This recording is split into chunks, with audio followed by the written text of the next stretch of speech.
Welcome back to 4D, Dev's Daily Dose of Dota.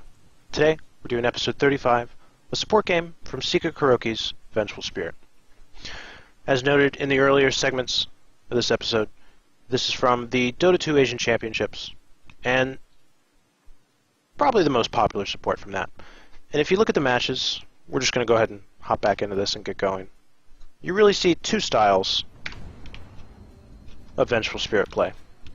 You see the double support Chinese roaming through the jungle, making plays. That's not this 4D. This is KuroKy playing that 5 support. He's showing up just to wave up terror to help pt3 farm a little faster. And you can see the only item that he's looking to buy is more observer wards. Sure, he's lowest on his team on both level and net worth, but the trade-off is that other hero, instead of being a support, can be Puppy. He's been farming, he's been jungling, he has a mech, and he's helped Secret push down two 2/2 towers.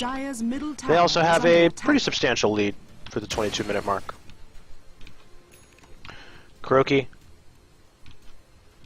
even keeping the bottle from pt3, warding on the high ground. Turning back around to pick up the regen rune, and he's off. He's ready to fight. Dire's middle tower has fallen. Though his team didn't exactly need him, taking out several 2/2 towers. That last one, without him.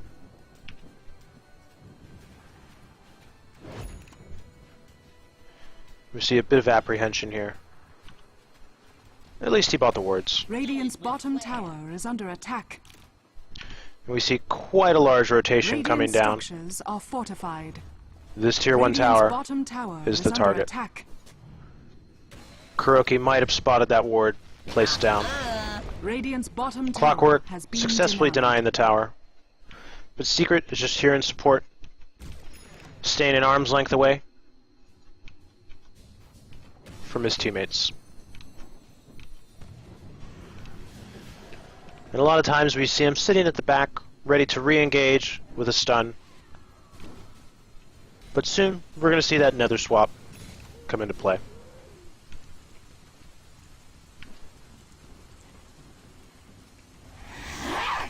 Still using Wave of Terror. As I mentioned, it's 40 mana. Just use it, guys. If you're full on mana, you might as well. And another smoke coming out at the 23-minute mark. KuroKy juggling some items real quick to make sure he can keep those wards on his hero. Also very important, still is the TP scroll. 2 at this point. Not sure they'll even need him for this. Ferrari dying on his own. KuroKy chooses to stay in the shadows a bit. Instead, using the smoke to get a wonderful ward down. We can toggle the vision. That is some great vision. Dire's middle tower is under attack. And at the 24-minute mark, we have our first tier 3 brooch of the game. You saw the swap come out into Magic Missile, into Wave of Terror. Last sound you'll ever hear.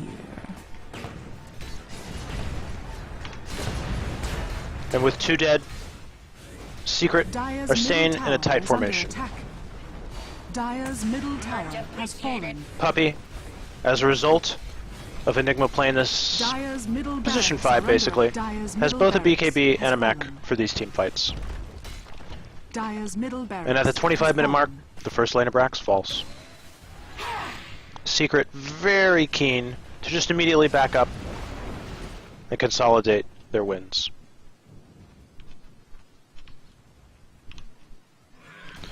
Also worth noting, 45 seconds is basically every single team fight, even without the Aghanim Scepter. So why not try and use it, whether it be to get someone into an advantageous position like that Doom, or to save someone. As we see oftentimes a pick come out, we see Vengeful as a good counter to the Enigma.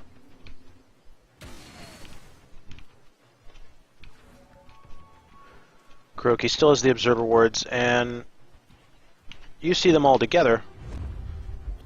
It's now time for a smoke. pt3 even picking it up on the low ground. Not being scouted out by that wolf. just a bit too late. And just switching the vision, we see IG forcing through the jungle, but Secret are pushing on the high ground. They have fantastic vision here, and they know that someone is going to have to return. And there it is. A stun instantly coming out. The wave of terror. Doom, he has no armor. Arteezy right-clicking him, just doing severe damage. And your support will get about 60 gold for that. But we see our heroes coming back to defend, but with Doom not here, this will be a very tough fight. Love that international item. Finger kills 22. Dire's top tower is under attack. Chizbug should And it's off. probably swap that out for a mana gem. Usually if your pro teams are running a lion, they're probably going to be cursing him for stealing finger kills. KuroKy using the swap to get Ferrari into an advantageous position, but a good blink waning rift will get him out of that. Chizbug, however, not as fortunate. Coming in to try and assist his carry will fall. And Vengeful Spirit, it's worth noting, didn't even choose to max out the magic missile. He's getting these stuns off. Instead, he's saying, hey guys, we're team fighting. We're 5-manning already. I'm going to start maxing out the Vengeance Aura, so Arteezy hits like a freight train. Are under attack. Not all of that plus 128 is from Necromastery. And with Doom just now coming online, this lane, a barracks is gone. Dire's top barracks And Secret do the walk away. Leaving for free, but KuroKy sticks around and says, hey, are they re-engaging on my carries? Dire's middle tower is Doing a under nice little triple combo there. Urn of Shadows, into Wave of Terror, into Magic Missile. But other than that, he's actually sane in the back, knowing that just having Vengeance Aura and the possibility of a swap is more than enough. Ferrari having to port out on the high ground there. And although we see the Observer Ward on deck for him to purchase, he's amassed over 2,000 gold. We'll probably see that turn into another 4-staff. Clockwork already has one.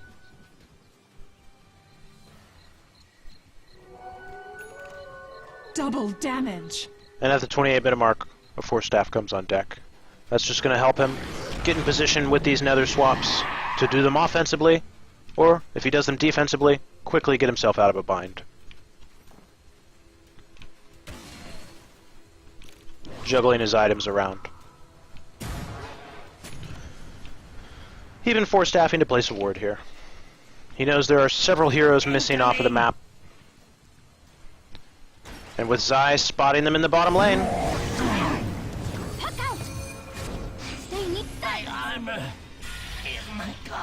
the Doom will fall. And Ferrari almost getting away.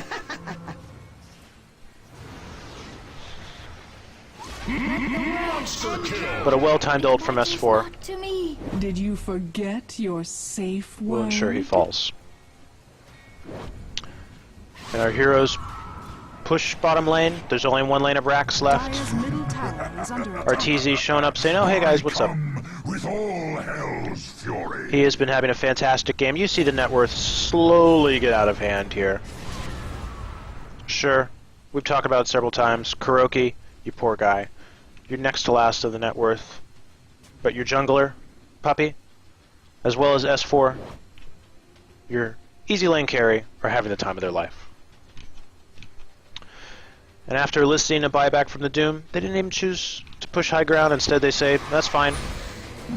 We'll just take Roshan instead. Magic Missile, Wave of Terror. Making this Roshan melt like butter. Roshan has fallen to the Radiant. Arteezy picking up the Aegis again. And he is going to be a tough target to take down. Vengeful Spirit up to 400 move speed when he's using the phase boots. Even 3 Urn of Shadow charges. We've seen him use those offensively and defensively too, just to heal people up. Other than the puppy mechanism, there's not a lot of healing on this team. They have great push, and they have great team fight.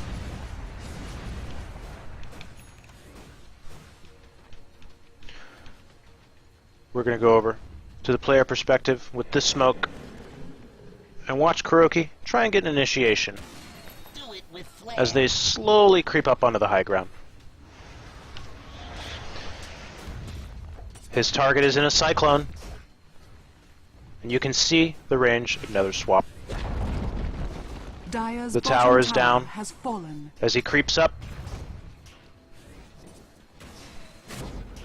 swaps him in, immediately goes to a stun, though Puppy was black holing.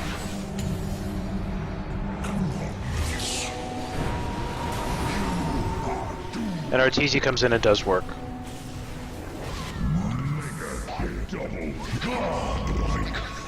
The GG comes out at the 32-minute mark. Puppy is so invigorated from having such a greedy farm all day, he GG's first. And that will be the end of our daily. If you're a little bored, this was not quite as exciting, such is the life of a support, I would recommend my daily where I do a IO Wisp and Tiny combo. That might be a little more up your alley. At the end of the day, though, KuroKy taking one for the team, or should I say, taking a lot of smokes, taking a lot of sentries, even dewarding early on in the game, even being underleveled compared to the rest of the supports of the other team. Also, S4 could get fantastic farm in the easy lane, and so Puppy could farm in the jungle. That resulted in, well, you saw it in the mid-game, around the 15-minute mark or so, just too much pushing for the enemy to handle. That's going to be all for this episode of 4D. Let me know what else you want me to carry or cover. I'm available on Twitter, my username Def Broadcasting, DEF Broadcasting. Also on YouTube, Def Broadcasting, DEF Broadcasting. From all of us here at Deficit Broadcasting, helping you raise your score.